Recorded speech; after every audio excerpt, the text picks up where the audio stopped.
e neste dia 13 de junho, o Convento Sagrado Coração de Jesus estará completando 100 anos. É o centenário de uma instituição histórica, religiosa, católica aqui da cidade de Brusque e de toda a região. A gente passa por ali, olha, mas você não começa a imaginar Não faz ideia de tanto tempo, né? Exatamente. É verdade. Porque eu tenho 61 anos, aí eu passo ali, eu me lembro dos 61 anos. Né? Do campo, do observatório, enfim, e da própria instituição em si, né? Mas está conosco aqui o padre Fernando Tekler. Não sei se eu falei certo. Tekler, é isso, Tekler? Que é do Sagrado Coração de Jesus, para falar desse centenário. Padre, bom dia, seja bem-vindo. Tudo bem, padre? Bom dia, muito obrigado pela acolhida, é uma alegria estar aqui, poder conversar um pouco sobre, como o senhor já disse, essa história marcante na cidade que completa 100 anos. O que se pode falar dessa história, o que ela trouxe para a cidade de Brusque em relação a todo o contexto da natureza dela para o catolicismo, para a comunidade católica e especialmente para a cidade? Primeiramente, a história do convento nasce dentro do contexto da Congregação dos Padres do Sagrado Coração de Jesus. É uma congregação fundada por Padre Deon, na França, em 1878. E como congregação, os religiosos estão à disposição da igreja em suas necessidades mais diversas. E os padres da Alemanha, membros da congregação, vieram para o sul do Brasil para dar assistência religiosa aos imigrantes que aqui vieram, né? Como Brusque, essa região foi muito forte a colonização alemã, e aqui, na época, a diocese de Florianópolis estava carente, né, de padres para atender aos fiéis. Então os religiosos vieram. As duas primeiras cidades que eles vieram foram justamente Brusque e São Bento do Sul, que é a minha cidade natal. E ali começaram o trabalho de evangelização, de assistência religiosa. E uma das coisas que é natural em vários processos humanos, né, é que quando se chega num local, não dependa mais da ajuda estrangeira, tanto de recursos financeiros, mas principalmente de recursos humanos. Então, em 1924, eles chegaram aqui em 1904, mais precisamente em Brusque, 20 anos depois, a pedido já anteriormente do fundador da congregação, tem a primeira casa de formação da congregação no sul do Brasil, que é aqui em Brusque. Aí nasceu o convento. Primeiramente nasceu como seminário menor, que atendia os meninos, né, que entravam ali na etapa inicial, visto que não tinha seminário, então não tinham outros formandos, né? Então nasce aqui em Brusque esta primeira casa. E trouxe, né, nesses 100 anos, muita influência, né? A começar pelos estudos, visto que poucos anos depois começou aqui em Brusque também o primeiro curso de filosofia do estado de Santa Catarina. Ano passado, a Faculdade São Luís completou 90 anos de existência. Então, a marca do convento nesta cidade é, primeiramente, este relacionamento com a instituição de ensino, que antigamente era uma coisa só. Por exigência do MEC e tudo mais, se dividiu em duas instituições distintas, mas com a mesma finalidade, que é formar o povo de Deus, mas de modo especial, formar os candidatos à vida religiosa a ser padre, né? O convento foi sempre no mesmo lugar? Sempre no terreno ali. Sempre foi ali? Sempre foi ali. No entanto, ao longo da história, existiram 3 casas diferentes. Até, como foi dito, né, uma casa centenária, mas que tem um ar moderno, né, com ali traços bastante modernistas e tal. Mas existiram 3 casas aqui no convento, aqui em Brusque. O primeiro, que foi fundado, quando foi fundado, que era uma casa assim mais antiga e tal, pequena, né, porque eram poucos seminaristas e tal, aí correspondia à necessidade. Depois, em 28 de junho de 1942, ou seja, quase 20 anos depois, foi inaugurado o segundo convento, que é uma casa assim já maior, os mais antigos da cidade aqui se lembram, Conosco lá hoje mora o padre Lucas Scheid, que tem 84 anos e morou nesse convento antigo, e dizem que era muito bonito. Tinha arcos assim na frente, né? Era grande, era bonito, bem organizado, né? Pensado e projetado por padres alemães, né? Então, seguiu um pouco as orientações arquitetônicas da Europa daquele contexto, né? Década de 40 ali. No entanto, com o passar dos anos, por conta do clima de Brusque, calor e tudo mais, os cupins tomaram conta da casa. Aí não foi viável mais a manutenção daquela estrutura e eles decidiram então construir um convento de alvenaria, e que foi inaugurado em 1969. Então ali quase no início da década de 70 passou a existir este convento que nós conhecemos hoje, que foi construída a primeira parte ali à frente, que é o que nós vemos da rua, mas tem um segundo bloco no fundo, que é um pouquinho menor.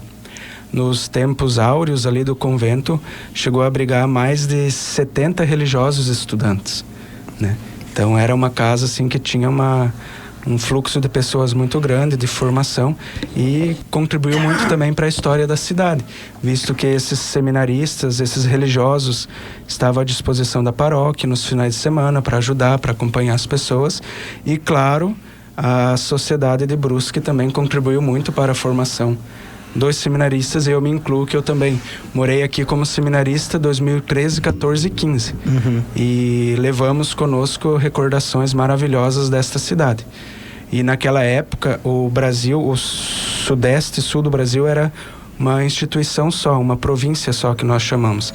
Então vinham mineiros, vinham cariocas, gaúchos, pessoas de várias regiões do Brasil, conheciam a cultura aqui de Brusque, que é peculiarmente europeia, né? A influência italiana, alemã. Então, para os que não são daqui, isso é curioso, né? Então, marcou muito também a história dos que aqui passaram. Padre, nós teremos celebrações aí. Aliás, desde o ano passado já está se fazendo aí uma preparação para o centenário, que é marcante, né? Um momento histórico. Dia 3, que marca essa data, teremos uma missa centenária, é isso? Isso. Desde ano passado, do mês de junho, quando abriu-se as comemorações do jubileu, toda a última segunda-feira de cada mês, nós celebramos a missa jubilar, onde tentou-se chamar padres que passaram por aqui, que marcaram a história, para presidir esses momentos. E, de fato, dia 3 de junho, que é o dia da fundação, teremos uma missa que convidamos a todos para participarem. Será na nossa capela lá do convento. Quem irá presidir a Santa Missa é o arcebispo emérito de São Salvador da Bahia, Dom Murilo Krieger, que é brusquense, é filho desta cidade, morou no convento como religioso, como estudante de filosofia, foi arcebispo aqui da Arquidiocese de Florianópolis e hoje vive mais ao interno da congregação, visto que ele está aposentado, né? Então ele virá celebrar conosco. E logo após a Santa Missa, teremos um momento de confraternização no nosso refeitório. Um coquetel, né? Uma partilha. Então, venham, será uma alegria muito grande recebê-los aqui. Temos pessoas muito próximas da nossa casa que ajudam, que rezam por nós e que queremos muito que esteja presente nessa data marcante do centenário. Casei na capela do convento. Meus pais casaram também lá. Eu casei na capela do convento. Isso é uma marca. Eu iria me casar lá, mas estava em reforma. Eu fiz questão de falar isso, porque olha aí, quantas pessoas que estão nos acompanhando agora, que certamente, assim como eu, como os pais do Rodrigo, se uniram na capela do convento. A história dele tem a ver com os seminaristas, tem a ver, mas tem a ver com casais que hoje estão aí casados, né? Que estão vivendo, que têm filhos e tal. É verdade, muitas pessoas se casaram, imagina, 100 anos, né? E como a matriz de Brusque é belíssima, mas é muito grande, né? Então muitos casais... Sim, o meu casamento foi mais simplesinho, era menos pessoas. Mais intimista. Então, exatamente, mais franciscanos, sabe? Então... Muitos casais optam pela capela ali, é bom porque é uma forma também de ajudar o convento e é um lugar que o pessoal gosta e marca gerações, né? Perfeito. Várias gerações ali casaram mesmo, aconteceu aconteceram batizados, bodas, né? Muitas pessoas hoje voltam ali para celebrar as bodas, porque casaram ali, e por ser o momento e o local da cerimônia, então gostam de ali retornar para celebrar bodas de 25, 50. Só uma dúvida. A igreja ali, a capela, ela tem missas regulares para o público? Toda segunda-feira às 19 horas. Certo. Temos a Santa Missa ali. É uma missa mais simples, assim, porque é a missa ferial da semana, mas os seminaristas cantam, conduzem a liturgia, e os padres mesmo do convento que ali moram presidem a celebração. A celebração do dia 3 será de Dom Murilo? Isso, Dom Murilo. O Murilo estará aqui para celebrar então esse evento. Dom Murilo gosta muito, né, da congregação, do Sim. convento, e é um motivo também para ele estar visitando os familiares, né, visto que ele é brusquense. E para nós religiosos que somos designados muitas vezes para outras regiões, voltar para a terra natal é sempre muito bom. Padre, o senhor falou há pouco que padres que já passaram pelo convento, pelo seminário ali, já durante os últimos dias celebraram missas. Pode lembrar de alguns aí para a comunidade que passaram? Eu não fui em nenhuma das missas, né? Então, mas estou curioso para saber quem passou por aí. Eu cheguei este ano, né? Pode ser que eu... Não tem problema, eu até imaginei isso. Até imaginei, o senhor falou há pouco que é de São Bento do Sul. Isso. Imaginei, bom, tá há pouco tempo, mas quem que o senhor se lembra aí que já passou e que participou, já começou dos eventos aí? Se não me falha a memória, quem abriu o jubileu foi o Dom Wagner, que foi bispo de Garapuava, no Paraná, e foi reitor do convento. Então ele que abriu ali.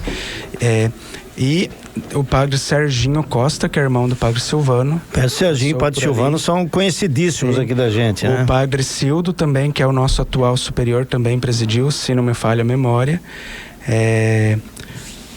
O padre Alessio, um dia que... Isso do ano passado, né? Que eu acompanhei pelas redes, que eu não estava aqui. Sim. E este ano... O padre Alessio não está mais em Brusque. Ele mora no convento. Sim, mora no convento. Tá. E então esses que eu me recordo assim, do ano passado. Esse ano o padre Zaqueu, que é o atual reitor, presidiu a última missa. Não force a memória, padre. Não faça, deixa a memória passar. Hoje nós temos quantos seminaristas hoje atuando no Sagrado Coração de Jesus, padre? Atualmente no convento Sagrado Coração de Jesus temos 17 seminaristas. No entanto, nem todos são da congregação. 8 são da congregação, dentre eles um que já está junto com a filosofia fazendo uma etapa anterior, que é o postulantado, que é do Uruguai, que é o Naueu, e os demais 7 são da congregação aqui do sul do Brasil. E conosco moram os outros 9 que são da Diocese de Criciúma, porque, né, não sei se todos os radioouvintes compreendem, mas a igreja ela se organiza primeiramente institucionalmente em dioceses, onde cada diocese forma os seus seminaristas para serem futuros padres. Mas também na igreja existem as congregações, onde os seminaristas, os religiosos, têm um estilo de vida um pouco diferente e não estão limitados a uma diocese. Por exemplo, eu sou de São Bento, sou religioso, lá minha diocese natural é de Joinville, mas o superior me mandou para trabalhar aqui, então há um pouco essa diferença na organização e também no processo formativo. Mas é possível conciliar, e até porque a formação é bastante parecida. Então, conosco moram hoje seminaristas da Diocese de Criciúma, né, que o Dom Jacinto solicitou, né, e nós os acolhemos e lá estão. Então, hoje são 17. 9 da Diocese e 8 da congregação. Quando eu morei aqui, era um número maior. Éramos 32, era só da congregação, mas ainda vinham os estudantes da província de São Paulo. Então vinham os paulistas, os mineiros, os cariocas, por isso do número maior. Hoje a província de São Paulo optou em fazer o curso de filosofia, que é feito aqui, né, na Faculdade de São Luís, lá na Faculdade de Uniana, e eles residem em Taubaté mesmo, né? Então há essa diferença, sim. Mudou-se nesses anos um pouco a organização. Então aqueles que vinham do Sudeste não vêm mais e ficou somente os estudantes aqui do Sul. É por isso que também teve um pouco assim essa redução do número, né? Ô padre, o perfil dos que participam, dos que iniciam essa caminhada, eles vão até o fim? Porque eu tenho 2 amigos, por exemplo, que foram seminaristas e tinham o objetivo do sacerdócio e acabaram optando num determinado momento para não é esse o caminho que eu quero. Eles continuam servindo, continuam atuando e se dedicando à igreja de outra forma, mas não conforme eles haviam lá no início, era o que eles imaginavam, né? A maioria do pessoal que começa essa trajetória segue adiante, ou tem muita gente que acaba desistindo, seguindo o exemplo desses 2 amigos meus, atuando, mas de uma outra maneira, servindo de uma outra maneira? Isso, os fatos, né, nos mostram que é isso que o senhor falou, né? Muitos desistem, né? Mas faz parte do processo, primeiramente porque o processo formativo, quando se entra no seminário, é justamente para discernir, ver se é isso mesmo que a pessoa quer e se formar para esta finalidade, para essa missão que a pessoa quer abraçar. Por exemplo, eu quando comecei em 2012, que não faz tanto tempo, em Rio Negrinho, se não me falha a memória, éramos 14. Hoje, 2 estamos perseverando. Então, veja. Mas, antigamente, nas gerações mais antigas, o seminário era meio que como um colégio interno. Então, como era difícil estudar, não existiam tantas escolas com ensino um pouquinho mais superior e tal, muitos entravam para estudar. E depois percebiam que não era o caminho e tal, saíam mas beberam muito e são muito gratos pela formação que tiveram, né? Aqui o convento sempre acolheu já religiosos depois de terem professado os votos, então já estava um pouco mais maduro na caminhada. Mas, por exemplo, nas etapas iniciais em Corupá, né? Até comentávamos um pouco no intervalo, que é uma casa ali no nordeste, né, de Santa Catarina, próximo de Jaraguá do Sul, que acolheu muitos seminaristas, e lá eles tinham uma formação assim de ponta, de qualidade. Eles estudavam inglês, latim, grego, tinham formação musical, teatro, liam obras clássicas assim. Então, e eram rapazes jovenzinhos que iam e beberam muito, são muito gratos por esta formação. E hoje são bons homens na sociedade que essa formação os ajudou a serem pessoas boas e que despontassem no meio social, até mesmo em universidades e tudo. Então, o seminário, de modo geral, contribuiu muito.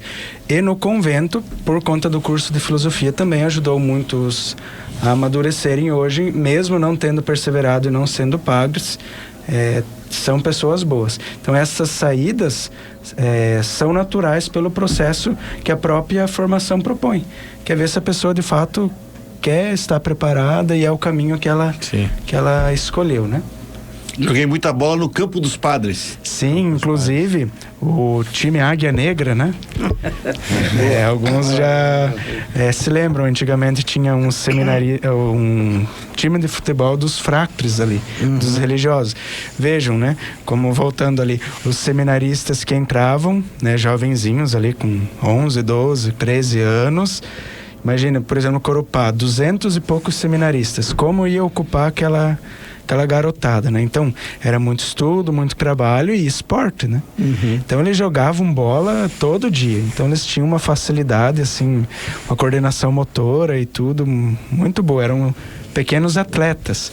Aí chegavam aqui no convento, depois do postulantado, noviciado, né? Já com uma caminhada.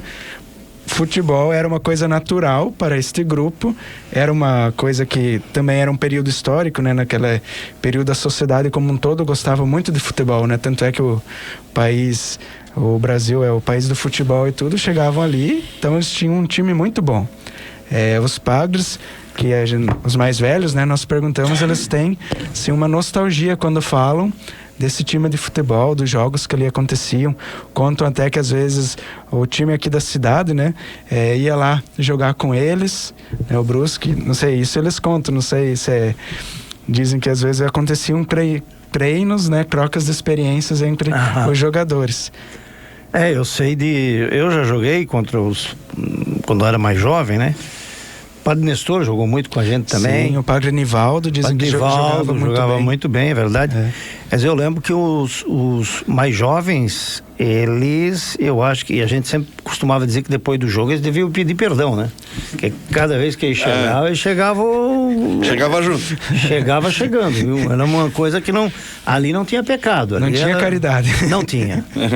Mas eu tenho certeza que depois do jogo a gente falava, tomando uma cervejinha, conversando. Pô, aquele padre, aquele futuro padre foi lá pra capela pedir perdão, pelo amor de Deus, sabe? Jogava mesmo. Com raça. Eu não sei se era só raça, acho que tinha mais acho que era raiva. É possível. Era raça e raiva.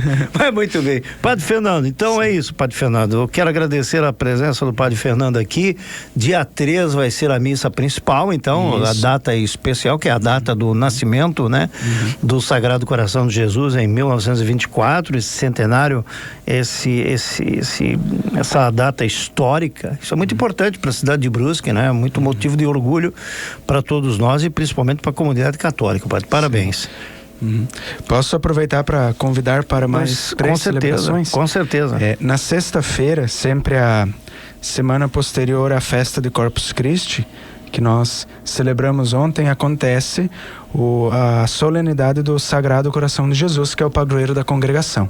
Então, na sexta-feira, dia 7, acontecerá em toda a igreja esta solenidade, e aqui em casa, no convento, nós também celebraremos.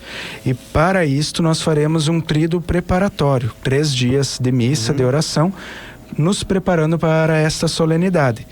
Na terça-feira, será uma missa aberta às 19 horas também. Quem irá presidir para nós é o Padre Adilson Colombi, que trabalha, né, muitos anos aqui em Brusque, foi professor, né, na Faculdade de São Luís, né, ali no convento há muitos anos, e foi reitor do convento. Então ele irá presidir para nós. Na quarta-feira virá o Dom Nelson Vesco, que também foi professor, reitor do convento, ajudou muito em Brusque, na Guabiruba, nas igrejas, foi bispo de São José dos Campos e de Santo André, e hoje também está aposentado e virá para presidir a Santa Missa. Na quinta-feira, Dom Jacinto, que é bispo de Criciúma, que os seminaristas dele hoje estão lá no convento conosco. Essas 3 pessoas irão presidir a Santa Missa lá na nossa capela. Então, terça, quarta e quinta, às 19 horas. E só avisando, mas infelizmente será uma missa fechada, interna, a missa de sexta, que será às 10 da manhã, que é o dia do nosso padroeiro. Aí virá o Dom Wilson Yankee, que é o arcebispo de Florianópolis, e além dele estão confirmados outros 7 bispos que passaram por aqui, que são gratos ao convento ou que têm algum vínculo histórico pelas suas dioceses, né? Por exemplo, o Dom Francisco virá, ele não morou aqui, que é o bispo de Joinville, mas os seminaristas da diocese de Joinville durante um período também moraram no convento, como hoje moram os de Criciúma. Então será uma grande festa.